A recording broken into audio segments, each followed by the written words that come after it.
Hola a todos, ¿cómo están?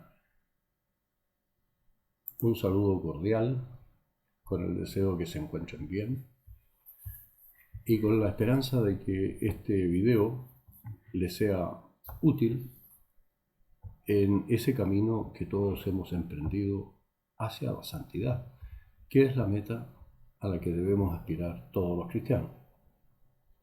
Continuando con el ciclo de formación de este año 2022, centrado en las parábolas de Jesús, corresponde en esta ocasión introducirnos en la parábola de los obreros contratados.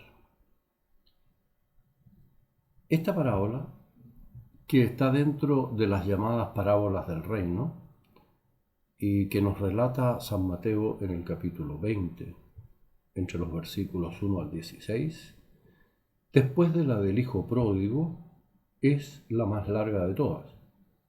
Por eso vamos a leer solo la parte esencial y luego iremos abordando el resto en la medida que la vayamos comentando.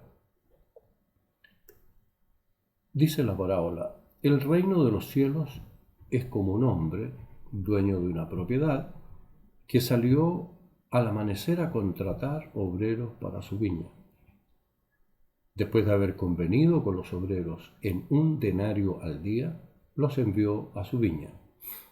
Salió también a la hora tercia y vio a otros que estaban en la plaza parados y les dijo: vayan también ustedes a mi viña y les daré lo que sea justo. Ellos marcharon. De nuevo salió a la hora sexta y nona e hizo lo mismo. Hacia la hora 11 volvió a salir y encontró a otros parados y les dijo: ¿cómo es que están aquí todo el día ociosos? Le contestaron: porque nadie nos ha contratado. Les dijo: vayan también ustedes a mi viña. A la caída de la tarde le dijo el amo de la viña a su administrador: llama a los obreros y dales el jornal, empezando por los últimos hasta llegar a los primeros. Así, el administrador empezó por los que llegaron a la viña a última hora, pagándoles lo convenido, es decir, 1 denario, y a los que llegaron a primera hora de la mañana y trabajaron todo el día les pagó lo mismo.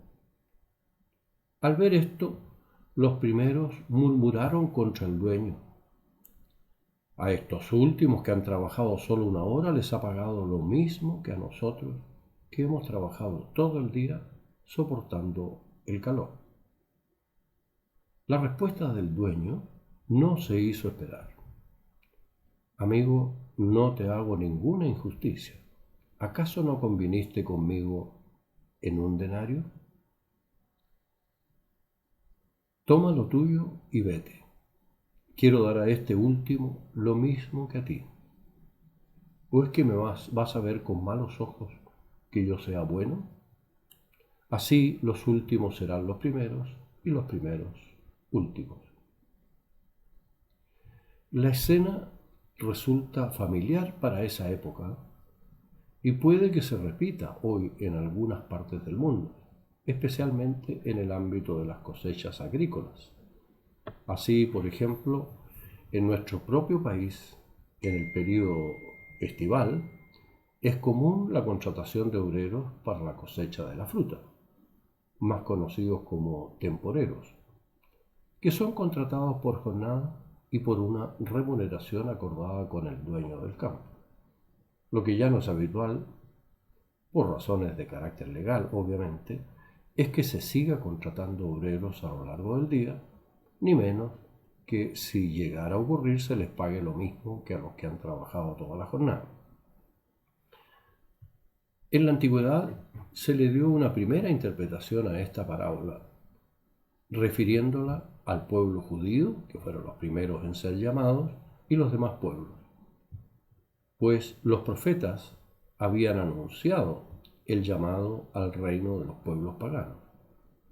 Así es como en Isaías, en el capítulo 66, versículos 18 al 20, podemos leer resumidamente lo siguiente: Yo, que conozco sus obras y sus pensamientos, vendré para reunir a todas las naciones y lenguas que acudirán y verán mi gloria. Más adelante agrega: ellos anunciarán mi gloria a las naciones. Traerán a todos vuestros hermanos de todas las naciones como ofrenda al Señor. Así nos dice Isaías. Los judíos entendían que en la era mesiánica serían llamadas las naciones, pero de tal forma que el pueblo de Israel mantendría la supremacía sobre las demás naciones. Y si bien puede haber algunos textos que inviten a pensar esto, aun cuando en el texto de Isaías que acabamos de leer se califique a los demás pueblos como hermanos, el mensaje de esta parábola supone una novedad o una importante aclaración sobre lo que creían los judíos. Se trata de que todos, lleguen antes o después, recibirán la misma recompensa. Y Jesús les muestra la razón de que sea así, lo que constituye el principal mensaje de la parábola, es decir, la gratuidad de la salvación. Pues esta, la salvación, no se debe a los méritos de los hombres, sino solo a la generosidad divina. Por eso no tiene mucho sentido adoptar una actitud reivindicativa ante Dios, aduciendo méritos propios, pues si lo fueran, se deben más a ese don divino que a nosotros. De este modo, Dios puede cruzarse en el camino de una persona y llamarla en su juventud, en su madurez, en su vejez e incluso en el último momento. En cualquier caso, es el mismo don divino el que se ofrece y la misma recompensa a quien lo acepta, aunque claro está, aquel que acepta ese don divino es quien hizo o está dispuesto a cumplir la voluntad de Dios. ¿Cuántas personas, quizás algunas cercanas a nosotros, han aceptado el don divino en los últimos momentos de sus vidas? Tal vez uno de los mejores ejemplos sea el del buen ladrón, que después de haber llevado una vida licenciosa o nada ejemplar, crucificado al lado de Jesús, suplicó con fe y contrición. La respuesta de Jesús fue clara: en verdad te digo, hoy estarás conmigo en el paraíso. El problema entonces, tanto en la parábola como en la vida, está en que con frecuencia, cuando se junta un grupo de personas, asoma la tentación de empezar a compararse entre sí, dando lugar a un feo vicio, la envidia, que ha sido causa de muchos y graves males en la humanidad. Basta recordar los casos de Caín y Abel y el de Saúl y David en el Antiguo Testamento.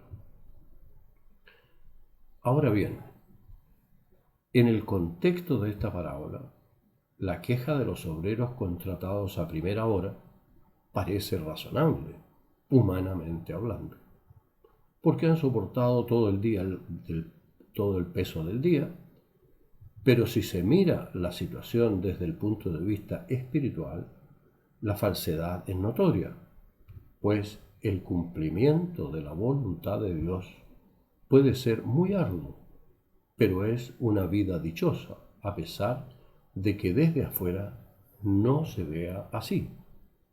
Si no, podríamos preguntarle a cualquiera de esas personas que se entregan por entero al servicio de los demás: sacerdotes, diáconos, religiosas, misioneros, hombres y mujeres que consumen su vida en el servicio a Dios y al prójimo con amor auténtico. Ese amor que tiene más de servicio y sacrificio que de satisfacción personal, pero trae la inmensa satisfacción del deber cumplido, la satisfacción de esforzarse por un ideal que vale la pena. Creo que es oportuno recordar aquí ese pasaje de San Lucas, en el capítulo 17, versículos 7 al 10, que leo a continuación. Supongamos que uno de ustedes tiene un servidor para arar o cuidar el ganado. Cuando éste regresa del campo, ¿acaso le dirá, ven pronto y siéntate a la mesa? ¿No le dirá más bien, prepárame la cena y recógete la túnica para servirme hasta que yo haya comido y bebido y tú comerás y beberás después? ¿Deberá mostrarse agradecido con el servidor porque hizo lo que se le mandó? Así también ustedes, cuando hayan hecho todo lo que se les mande, digan, somos simples servidores, no hemos hecho más que cumplir con nuestro deber. Rechazar entonces ese don divino de la salvación supone un egoísmo que nos puede llevar a una soledad que resulte difícil de sobrellevar. Y una vida así no es para nada envidiable. Incluso en la parábola misma, los obreros que se quejan al final de la jornada parecen no darse cuenta que solo cumplieron con su deber y que recibirán la recompensa acordada. A nosotros Dios nos prometió la vida eterna. Esa es la recompensa. Lo que sí debemos rechazar son las comparaciones con el prójimo, que la mayoría de las veces no obedecen tanto al afán de ser más, sino más bien al temor de ser menos. Y no por eso deja de ser perjudicial, por lo que debemos ponerle freno para no caer en una auténtica obsesión. Muchas veces, desgraciadamente, nos encontramos con personas que viven en la apariencia, aunque vivan endeudados, como decimos en buen chileno, hasta la coronilla, porque caen en la tentación de compararse con el prójimo y en el afán de no ser menos, lo único que logran es el amargo fruto de la envidia. No obstante lo dicho, debemos también cuidarnos de no caer en otro error y, por cierto, rechazarlo también, cuál es el pecado de presunción, que consiste en esperar la salvación sin méritos propios o creyendo tenerlos sin el auxilio de Dios. También a veces se oye decir a algunas personas, yo confío en la infinita bondad de Dios y soy una persona buena, que no he matado a nadie, no le he robado a nadie y soy muy trabajador. Y no necesito ir los domingos a misa ni confesarme, etc.